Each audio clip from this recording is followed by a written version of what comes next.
Hi, it's Sandra. Welcome to Creating Spain.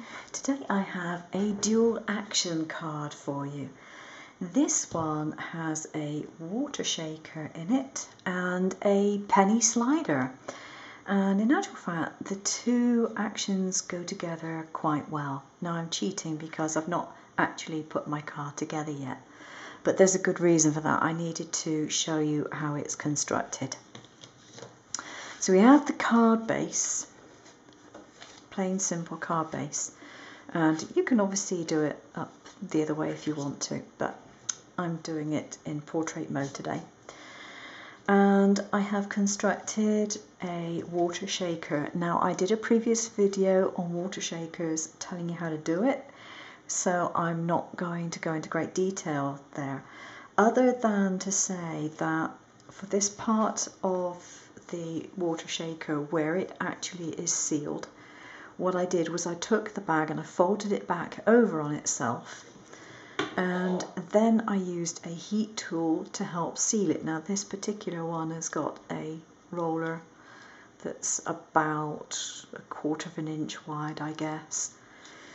And what I do is I put a little bit of baking parchment over the top of the plastic, because otherwise this can get really very hot and it will just melt the whole thing. And then just run it over a couple of times, just to provide a little bit of extra seal should the ziplock part of it fail on me. So that's just a little added insurance. There's nothing wrong with being extra careful. Now the way that this has to be put together has to be done in a certain order, or else you'll find it very difficult to do. And the first thing to do is to position this in place. Now I don't know if you can see it easily on camera, but I have another piece of card underneath it, and basically it has got the same like watery pattern on it. And what I did was I put my cutout in position roughly where I wanted it to go, and just drew some marks as a guideline so I would know where to put the water shaker. Okay. Now also inside my water shaker I do have some little fishies, and they have been coloured with alcohol markers. Now it's important to note that if you're going to do this, and these are just cut out of acetate and then coloured, if you're going to do that, don't put any glycerin in with the water because the paint will probably come off. Okay, so just water only in that one. Water and colouring is fine, but you don't want to put the glycerin in. So once you've got that in position, you can stick it down with glue or tape, whichever is your preference. And so that will be taken care of. Now the next thing to talk about is the actual slider, the penny slider. Now mine's really simply made. I have the little cutout fish, which is actually about 3 layers of very thin card glued together and coloured in. And then for the back of it, the bit that provides the bit that allows it to slide, I just have a tiny little bead, a very tiny little bead, and I stuck it onto the back of the fish with some strong glue. And then on the other side it's just a little disc of card again. Now you notice I have some pretty thick sticky back foam on here, and I cut it down thin to go around the outsides because I didn't have room to put a thick layer in here. Obviously when this goes into here you need some room for it to go in, so I needed to have these cut down. Now this is draft excluder, so I just cut it into strips and put it as I needed it.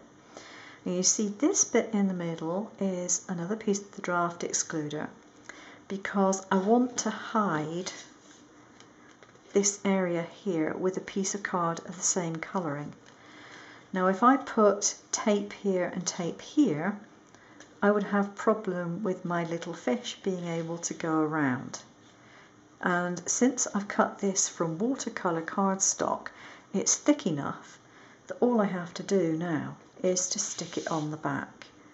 So I put some double-sided tape on it, and I just need to position it, and I've marked where I need it to go with some pencil marks.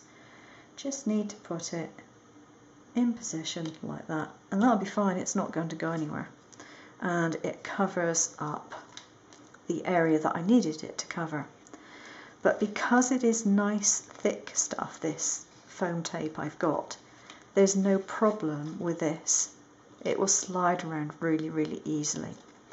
So the only thing I need to do now is to attach one to the other, and I put double-sided tape on here already, so I just need to remove that and position my card, and then hopefully it will all be together nicely and there won't be a problem, and it'll work superbly. Fingers crossed. It's always perfect in theory, isn't it?